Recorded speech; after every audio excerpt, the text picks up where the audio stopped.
Hi. Today I want to show you a delicious warm breakfast that's perfect for those cold winter mornings and it'll keep you going for hours. It's a creamy, eggy oatmeal, quite unlike the oatmeals we're used to having. We all know that oats are full of healthy fibres and they have a moderate glycemic impact, so they are a healthy carbohydrate. Nonetheless, I always find a bowl of oatmeal doesn't keep me going very long in the morning, and I tend to get hungry after about 2 hours. So I've developed an enriched version of oatmeal which contains more protein and a little bit of extra fat that really makes a big difference and keeps me going till lunch. This is a two-part preparation. The night before you plan to eat the oatmeal, soak the oats in water with a little bit of lemon juice or yogurt. That will help break down the so-called anti-nutrients in oats, some of the things in grains that can be irritating to our gut and will make them much easier to digest. So it'll take 1 minute before you go to bed, and the next morning you have your oatmeal all ready to go. Let's take a quick look at the ingredients.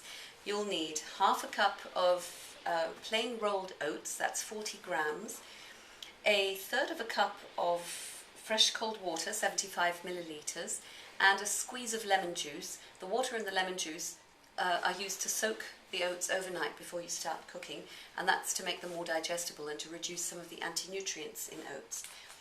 And then when you start cooking the actual oatmeal, you'll need 3/4 cup of milk, that's 175 millilitres.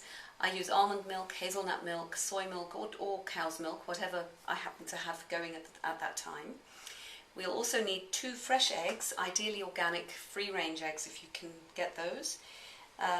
2 teaspoons of raw organic butter, 2 tablespoons of chopped walnuts, a sprinkling of cinnamon, and a teaspoon of vanilla extract. So we put the half cup of oats in a stainless steel pot, add the 1/3 cup of water, and about a teaspoon of lemon juice. There we go, and mix it all up together so that the oats are all nice and moist, and then cover it with a lid or a plate. Leave it in a cool place till the next morning. Next morning you'll see that the oats have absorbed all the moisture. They're actually quite solid but very, very soft. So you add your generous cup of half cup of milk, just over half a cup, and turn the heat on a sort of moderate heat, and starts mixing it all up. Looks terribly runny, but the oats will absorb the milk as soon as it starts to cook. Meanwhile, we'll get our egg mix ready.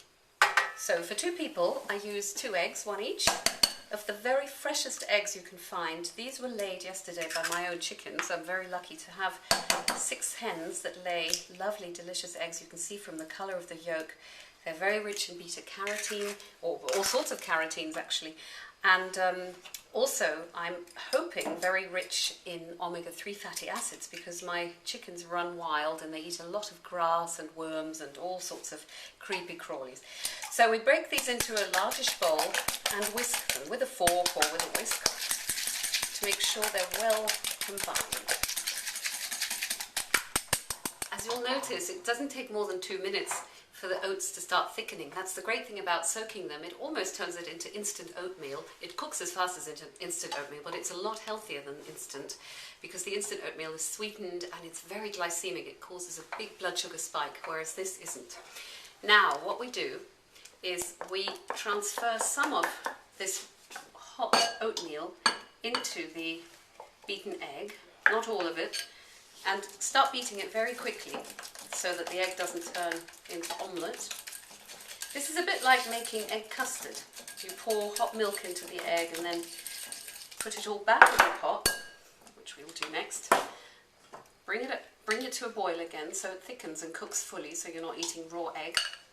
And then you've got a really reinforced oatmeal. Look at this, it's golden yellow, absolutely gorgeous, and very nourishing, and surprisingly it doesn't actually taste very different from eggless oatmeal.